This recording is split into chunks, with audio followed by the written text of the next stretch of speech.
ये कहानी है आज से कई साल पहले हुए एक युद्ध की। इस युद्ध के लिए एक जनरल अपनी सेना को लेकर समुद्र के जरिए एक लंबा रास्ता तय करने के बाद अपने दुश्मन की जमीन पर पहुंचता है। और अपनी जमीन से मीलों दूर समुद्र के दूसरे किनारे जब ये सेना अपने दुश्मन की जमीन पर पहुंचती है तो इन्हें पता लगता है कि जिस सेना से ये लड़ने आए हैं वो इनकी सोच से कई गुना ज्यादा ताकतवर और बड़ी है। यह पता लगते ही वो जनरल कुछ देर के लिए एकदम शांत हो जाता है। फिर अचानक वो जनरल अपनी सेना को आदेश देता है और कहता है कि जिस शिप से हम लोग यहाँ पहुंचे हैं उस शिप को अभी के अभी जला दिया जाए।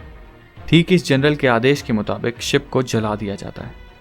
जनरल अपनी सेना को कहता है कि अब हमारे पास वापस जाने का कोई रास्ता नहीं है और अगर अब हम लोगों को जिंदा बचना है तो हमें अपने दुश्मनों को हराना ही पड़ेगा, क्योंकि अब हमारे लिए सिर्फ यही एक रास्ता बचा है।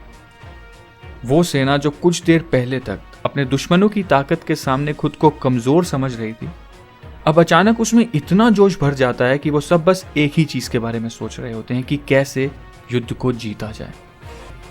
और ये जनरल और इसकी सेना युद्ध जीत भी जाते हैं। ठीक इसी तरह आप भी अपनी लाइफ, अपनी जॉब, अपने बिजनेस में किसी एक गोल को अचीव तो करना चाहते हो। उस गोल को अचीव करने के बारे में सोच तो रहे हो। पता है मुझे कुछ ना कुछ है जो आप हासिल करना चाहते हो, पर शायद आप अपना प्लान भी, अपनी शिप अभी तक जला नहीं पाए।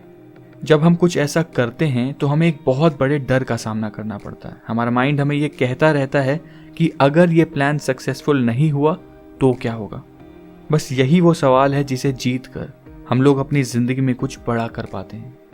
कुछ लोग इस सवाल का जवाब ढूंढने के लिए एक प्लान बी बना लेते हैं, तो कुछ लोग इस सवाल के जवाब में बस यही कहते हैं कि किसी भी हाल में मुझे ये गोल अचीव करके ही रहना है, फिर चाहे कुछ भी हो जाए। आपकी पूरी परफॉर्मेंस बस इसी सवाल पर डिपेंड करती है।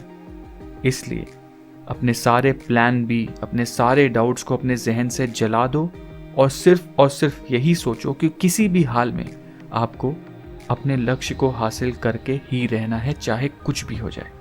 और आप एक ना एक दिन अपने गोल्स को जरूर अचीव कर पाओगे। Thank you.